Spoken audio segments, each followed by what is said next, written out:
The Declaration is a human rights instrument. It's actually international law, and it should be the cornerstone of the national framework Canada's working to implement, and it should be adopted fully and wholly.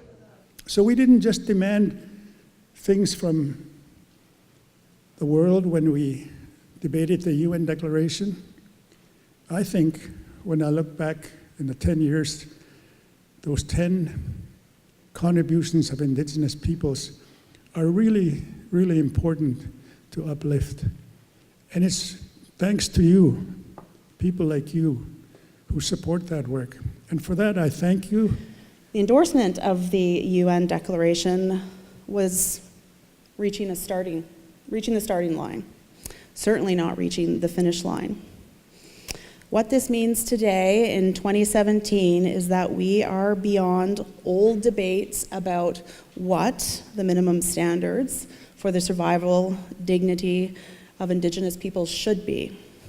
The work at this moment in history is to take action and to show how to implement the minimum standards that will, and how to give them life in tangible ways. We are in my opinion, a tremendous period of transition.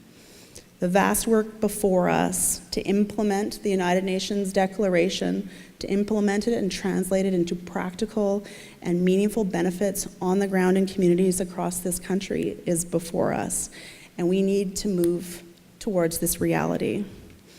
There is no roadmap to follow. If we are doing our work in implementing the United Nations Declaration properly, we will be setting an example for people across the globe to look towards. Perhaps industry or perhaps previous governments have been at the concept of free, prior, and informed consent by Indigenous peoples. It's been misinterpreted into saying it's a veto.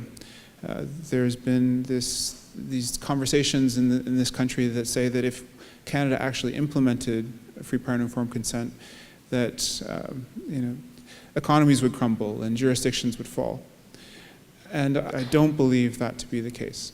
I believe that in this country, Indigenous people and non-Indigenous people can create governance models in which we all can benefit. And that's been a principle for Inuit since the time that we mobilized in the 1970s, that we would practically engage with the federal government and with provinces and territories in which we live, and that we would work together on trying to find a way to have respect for all people within our Inuit Nunagat homeland, and ultimately respect for us. And it has been a long time coming.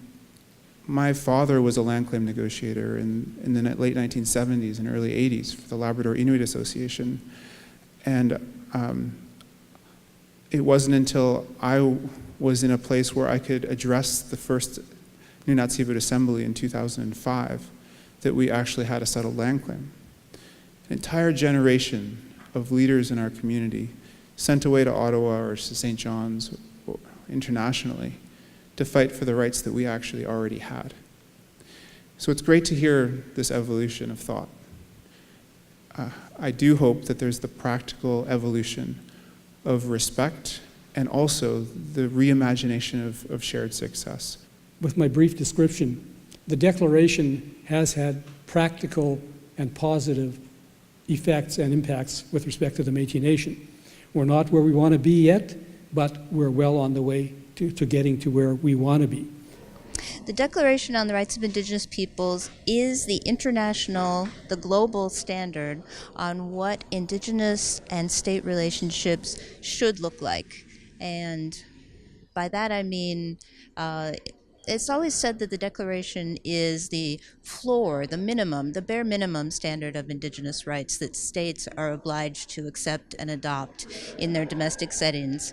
It's not the ceiling, so it is a minimum standard, and we look forward to the day that it can be implemented in Canada. To me, implementation would mean that all laws, policies, and practices would reflect and respect the Indigenous peoples of this country. And from the perspective of someone who works with the Canadian Human Rights Commission, it would mean that our human rights are realized, all of us. We heard something different like tonight in the sense of the commitment. And that was important. But jointly working on it. Together we're supposed to do this. The current administration has shown a desire to promote and protect Indigenous peoples' human rights. First Nations appreciate the positive commitments with regard to legislation from the federal government, and particularly from Minister Jody Wilson-Raybould. And we all want to see concrete action on the file. And our MOU that we signed with Prime Minister Trudeau confirms to jointly work on it together. That's what we're going to keep stressing. Joint working on it together, jointly. And we've always said that this UN declaration would assist Canada in meeting its international obligations and commitments, and also help fulfill its commitment to reconciliation. We've called it a reconciliation roadmap. Once the UN declaration is adopted, it's a roadmap to reconciliation.